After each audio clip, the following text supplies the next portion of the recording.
Hola, buenos días, buenas tardes, buenas noches, ¿cómo andan?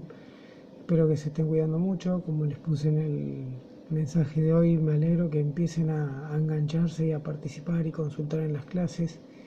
Era algo que nos preocupaba a todos los profesores porque sé que es difícil pensar que era el último año y que ese último año no va a estar. Pero bueno, lamentablemente nadie eligió esta situación y la tenemos que afrontar de la mejor manera y nada, los trabajos hay que hacerlos porque si no después los únicos perjudicados van a ser ustedes, en que van a tener materias colgadas, en vez de de poder empezar tranquilos, la etapa que sigue. Lamentablemente sí, se pierden muchas cosas, quizás más de las que se ganan, pero bueno, nada, es lo que nos toca y lo tenemos que afrontar de la mejor manera posible. Como les puse también, nos vamos a ver el martes, varios de ustedes me lo pidieron, así que ya como les puse, hablé con Sandra, avisé que el martes a las 2 vamos a tener una clase por Meet, para aclarar todas las dudas, tanto de historia como de trabajo y ciudadanía.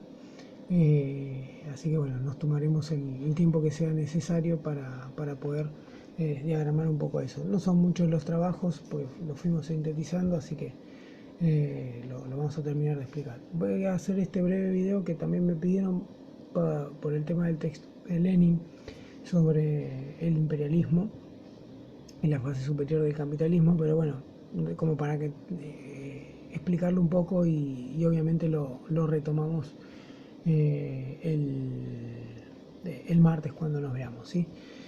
Bueno, este texto piensen que está escrito a comienzos del siglo XX y yo se los planteo para que lo relacionen con algo que sucede en la actualidad. Si yo no les digo que este texto está escrito a principios del siglo XX, podríamos decir que está escrito en un análisis de lo que sucede hoy en día, ayer a la tarde, o hace un mes, o hace un año. ¿Sí? ¿Por qué? Porque lo que plantea Lenin acá básicamente es que el imperialismo, ¿sí? El imperialismo es la diversificación del capital por todo el mundo, las empresas, es una fase del capitalismo, ¿sí? El capitalismo va a tener varias fases, varias etapas. Bueno, lo que plantea Lenin a comienzos del siglo XX es que el imperialismo no va separado del capitalismo, sino que es una parte de ese capitalismo. Y eso es lo que hay que tener en cuenta y muy presente. Fíjense en el tercer párrafo, donde Lenin menciona 4 o 5 ejes que justamente tienen que ver con esto, ¿sí? 5 rasgos básicos, dicen. Y esos rasgos básicos, ¿cuáles son?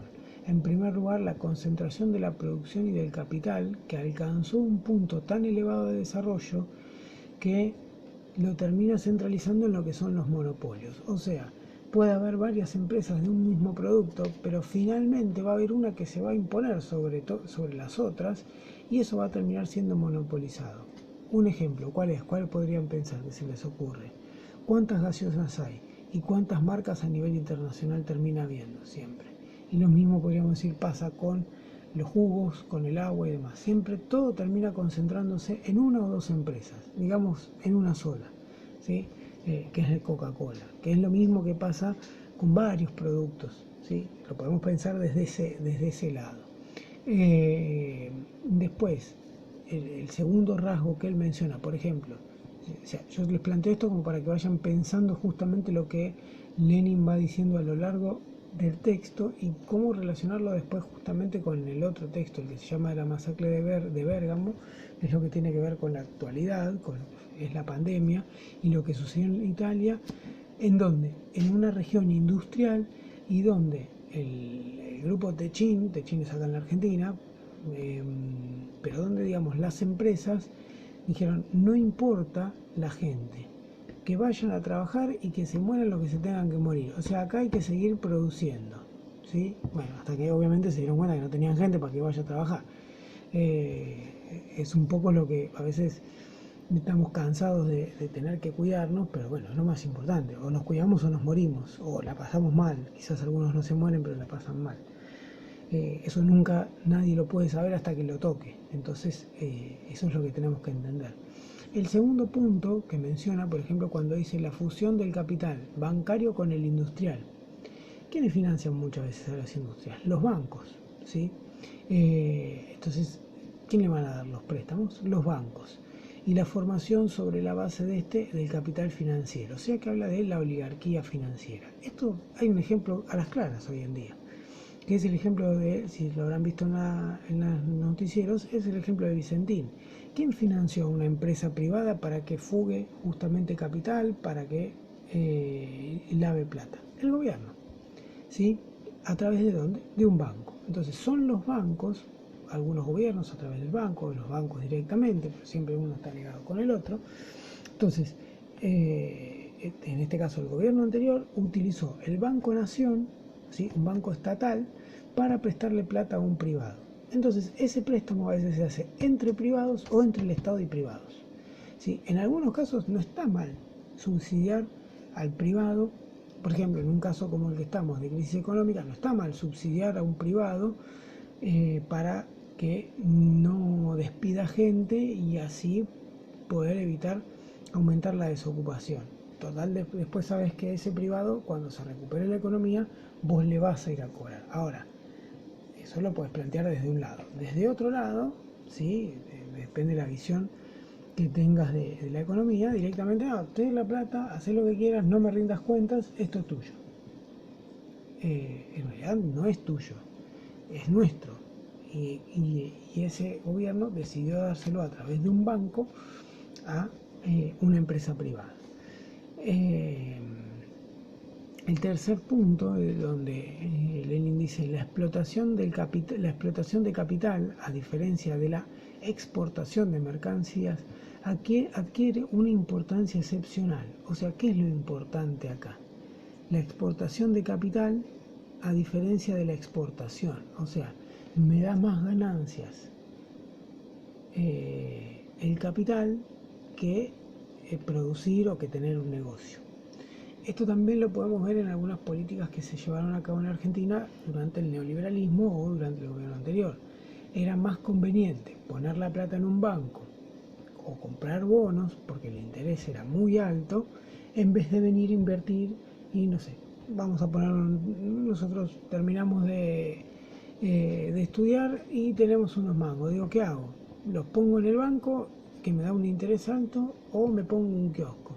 Y la verdad me da más guita y más tranquilidad tenerlo en el banco, porque no tengo que levantarme todos los días a las 7 de la mañana a ver si vendo o no vendo, que ponerlo en el banco que me da alto interés. Bueno, piénsenlo eso a nivel macro, piénsenlo en un empresario. ¿Qué va a decir? No, pongo la guita en lo que se llama la timba financiera, porque eso me da ganancia. Del otro lado, ¿qué voy a poner? ¿Una empresa? ¿Tener que pagar sueldos? ¿Tener que lidiar con los sindicatos? No, eso no corre. Entonces, volvemos a lo mismo, ¿sí? Es esa especulación financiera. El cuarto punto dice la formación de asociaciones capitalistas monopolistas internacionales que se reparten el mundo. Es un poco relacionado con el punto 1.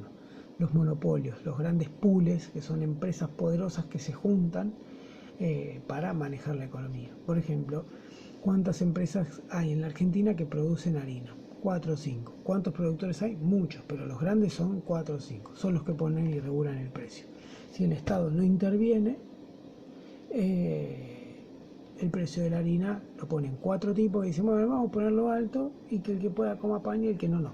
El panadero que pueda comprar, que compre y el que no, no.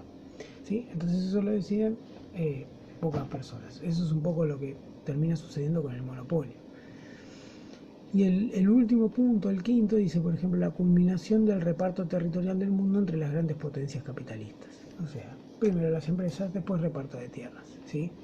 Pero ya no como lo hacían antes, que era una colonia, sino intervengo desde los negocios, intervengo desde la política, pero no instalo mi bandera. En algunos lados sí, si es alguna isla, algún país pequeño y que sé que no voy a tener problema, lo hago. Pero si sé que voy a tener quilombo, mejor pongo un gobierno que responda a mí y con eso yo logro hacer todos los negocios, ¿sí? Digamos que estos son los 5 rasgos que menciona Lenin y es un poco lo que les doy como ejemplo para ir analizando y pensando el texto de Lenin. Léanlo, reléanlo, repiénsenlo y todas las dudas que sigan surgiendo o existiendo las hablamos el martes cuando nos veamos por mí. Les mando un saludo grande, cuídense mucho y como les dije, nos vemos la semana que viene.